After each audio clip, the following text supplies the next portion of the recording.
Nós vamos falar agora de um tema que não está sendo muito explorado, tá? Entre as muitas coisas novas que o Trump está trazendo, né? A questão da deportação, a gente está falando muita coisa aqui, coisa e tal, mas tem um assunto que o pessoal não está falando muito, mas que, olha só, pode ser uma mudança revolucionária se realmente eles implementarem o que eles estão planejando aqui, tá? Que é justamente esse negócio no combate a cartéis de drogas no Brasil e em outros países da América Latina.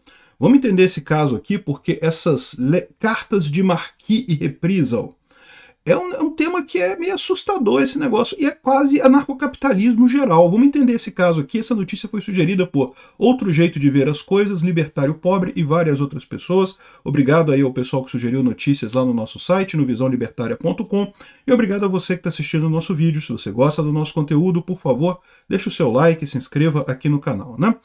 Pois bem, tem sido muito falada a questão do Trump com a deportação e coisa e tal, o pessoal comentando muito esse assunto, também a questão do Trump com as tarifas, que eu discordo profundamente, o negócio de tarifa é uma coisa sócia pra caramba, mas tem um aspecto que tem pouca gente falado, que é essa questão do combate aos cartéis de drogas, né, na América Latina. O Trump sempre colocou isso como uma prioridade muito grande, e é uma coisa que não é muito discutida porque, bom, todo mundo concorda que esses cartéis são ruins, né? Até eu, que sou favorável à liberação das drogas todas, acho que os cartéis são ruins, né? Esses grandes grupos traficantes aí são terríveis, né? Então, ninguém discutiu muito isso, porque é um assunto que meio que, né, não faz diferença, né? O pessoal já deu uma dica aqui, ó, o PCC e o Comando Vermelho, que são grupos terroristas brasileiros, podem se encaixar na classificação de cartéis terroristas propostas por Trump. Mas o pessoal fala que não, né, a gente concorda que realmente esse pessoal é terrorista, é ruim, ninguém está dizendo que é coisa boa, né? Aqui, ó, aí ele já vem aqui falando aqui, ó, que ao classificar cartéis como grupos terroristas, Trump abre caminho para operações da América Latina. Ou seja, o pessoal está preocupado, por quê? Porque no momento que o PCC e o Comando Vermelho forem decretados como organizações terroristas, os Estados Unidos podem se dar o direito de invadir o Brasil para resolver o problema do PCC e do Comando Vermelho. Mas ninguém acha que isso vai fazer diferença. Você acha que os Estados Unidos vai criar uma confusão, invadir o Brasil? Isso não faz diferença nenhuma. Isso aí não é uma coisa tão... Seria muito grosso para eles, né? Mas aí que tá. É aí que é o ponto que eu quero chegar com vocês, porque tem uma outra alternativa que é um intermediário entre essas duas coisas, que é a situação atual em que o governo americano não faz nada, deixa o governo Lula cuidar do PCC e do Comando Vermelho. O governo Lula não faz nada porque adora as vítimas da sociedade dele lá, né, passa a mão na cabeça desses grupos terroristas todos. Então, essa é a situação atual, e a situação que seria a mais drástica, que seria o governo americano intervindo no Brasil, entrando com o exército no Brasil para acabar com o grupo terrorista do PCC e do Comando Vermelho, como fez no Afeganistão para acabar com a Al-Qaeda, né? Isso seria drástico demais, eu acho que não tem não teria apoio na população americana uma ação drástica dessa. Mas aí que entra um negócio chamado Cartas de Marquis e Reprisal.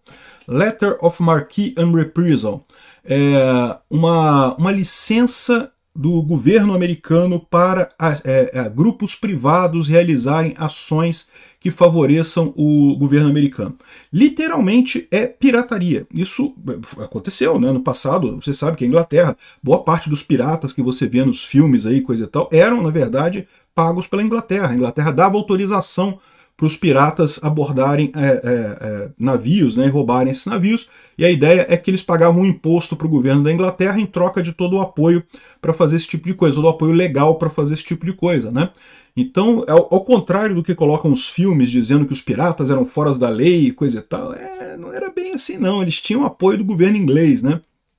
E a ideia era justamente prejudicar a Espanha, né, que era a grande potência nas Américas na época, né? E aí, como o ouro que a Espanha mandava para a Europa era atacado pelos piratas, acabou resolvendo isso aí. No final das contas, teve até um lado positivo, tá? Porque os piratas foram importantes também quando a Inglaterra proibiu o tráfico de escravos, então eles também atuaram dessa forma, né? Mas, de novo, eram, né, meio que, digamos, eram sustentados, ou assim, legalmente autorizados pela Inglaterra. Havia um arcabouço jurídico que autorizava isso, né? É justamente essa carta de Marquis e Reprisal, né? E é lógico, isso daí aconteceu até o século XIX, mais ou menos, depois disso acabou, né? Mais de 100 anos que não existe isso de pirataria, de cartas de Marquis e Reprisal e coisa e tal, né? Bom, só que como lembra o deputado Mike Lee, vocês sabem, o deputado Mike Lee é um dos deputados da base do Trump, e ele está trazendo aqui a ideia, e, bom, de novo, é o que eu falo para vocês, isso aqui é só um potencial, tá, gente? Não quer dizer que eles vão fazer isso aqui, não. Mas ele está trazendo essa ideia, que é a ideia de reviver as cartas de Marquis e Reprisal, porque como elas podem ser usadas para enfraquecer cartéis de drogas. E a ideia que eles estão dizendo aqui é que as cartas de Marquis e Reprisal eram autorizações do governo americano para entidades privadas, para grupos privados, realizar ações que poderiam de outra forma ser consideradas pirataria, como atacar navios inimigos durante guerra e etc. Né? Então, ou seja, esses piratas, né, acabam ganhando uma parte do que eles consomem, do que eles conseguem pegar. Então, ou seja, a ideia é que esses grupos podem atacar outros grupos com apoio americano e tendo o apoio legal institucional deles. Né?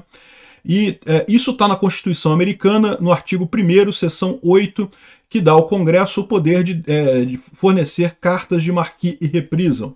O Congresso americano não emitiu nenhuma carta desse tipo em mais de um século, mas a autoridade para fazer isso eles têm, né?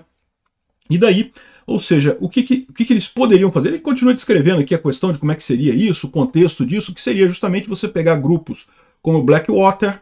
Vocês sabem, o grupo Blackwater é um grupo privado, né, um exército privado baseado nos Estados Unidos, mas não tem nada a ver com o governo americano, é um grupo totalmente privado, que tem lá militares e coisa e tal, e aí o governo americano poderia emitir uma carta dessa autorizando esse grupo, por exemplo, a roubar o cartel, roubar o PCC. E daí esse pessoal, né, são militares, entrariam no Brasil, não tem nada a ver com o governo americano, são civis e coisa e tal, e fariam a ação contra o PCC aqui no Brasil.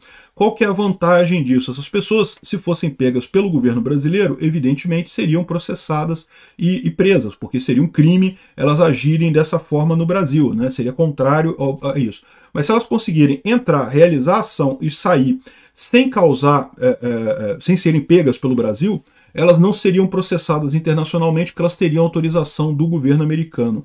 Essa carta estaria, ou seja, o governo americano estaria bancando a segurança desse pessoal fora do local em que eles estão agindo. Da mesma forma, isso funcionaria no México, né? Esses grupos poderiam entrar no México, destruir coisas do cartel ou atacar coisas do cartel e sair do México. Mas aí que tá. Se eles forem pegos, eles podem ser processados pela polícia do México. Mas se eles entrarem e saírem, eles têm a autorização americana. Não seriam perseguidos mais, né?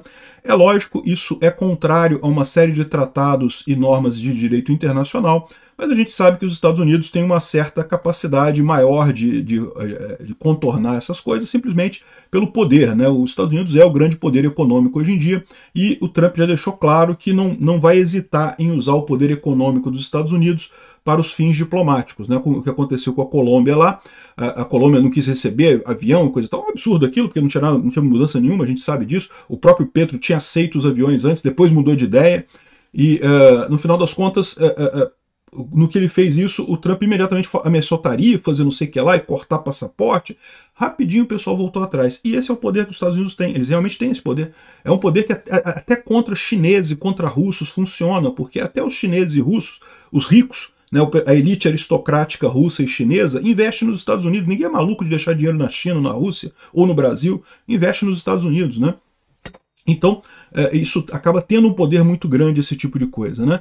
E aí, ou seja, olha só que coisa curiosa, né? Imagina essa situação de eles permitirem, então, que grupos privados façam esses ataques contra os cartéis de drogas, né? E não tem nada que impeça que esses grupos sejam até do Brasil. Você pode montar o seu grupo privado aqui no Brasil, tentar obter uma carta de Marquis e Reprisal lá dos Estados Unidos e agir contra esse negócio. E você criou uma força privada para combater o crime, né?